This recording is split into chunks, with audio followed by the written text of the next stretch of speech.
DJ Sanjay राज टिकना बाजार। नाम क्या है आपका? डीजे उमेश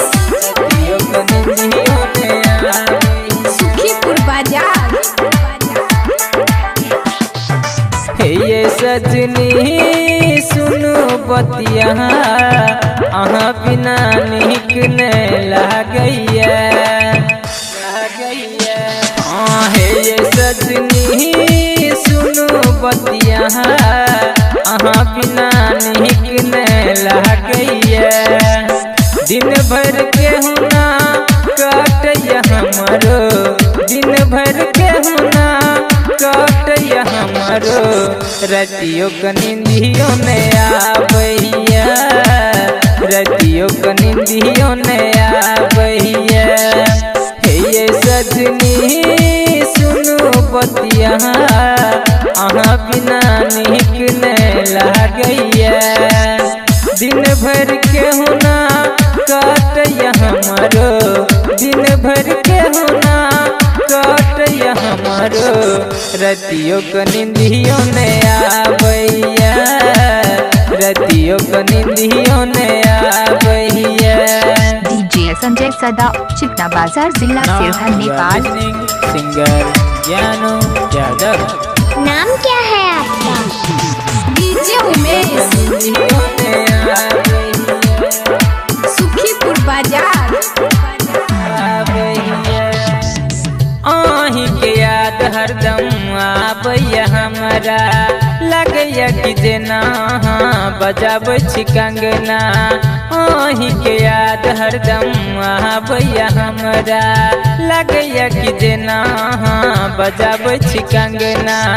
कखनो न भूलै छी अहाँ के चेहरा, कखनो न भूलै छी अहाँ के चेहरा। आही के याद सताबैया, रतियो क निंदियो ने आबैया। डीजे संजय सदा चिकना बाजार जिला सिरसा नेपाल। रतियो क निंदियो ने आबैया। नाम क्या है आपका? डीजे उमेश रतियो क सुखीपुर बाजार। एक मन करहिया कि घुर गायब जी, फिर जब सोचे छी हम कोना काबी। एक मन करहिया कि घुर गायब जी, फिर जब सोचे छी हम कोना काबी। लिहल कर जा याद अबैया, लिहल कर जा याद अबैया। रोदों में काम कराबैया, रतियो क निंदियो ने आबैया।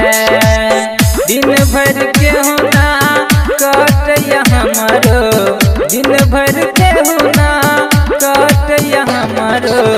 रतियो क निंदियो ने आबैया, रातो क निंदियो ने आबैया। हे ये सजनी सुनो बतिया अहाँ बिना निक न लागैया। दिन भर के हुना काटैया हमरो, रतियो क नींदो ने आबैया, रतियो क नींदो ने आबैया। रतियो क डीजे संजय मिक्सर चिकना बाजार।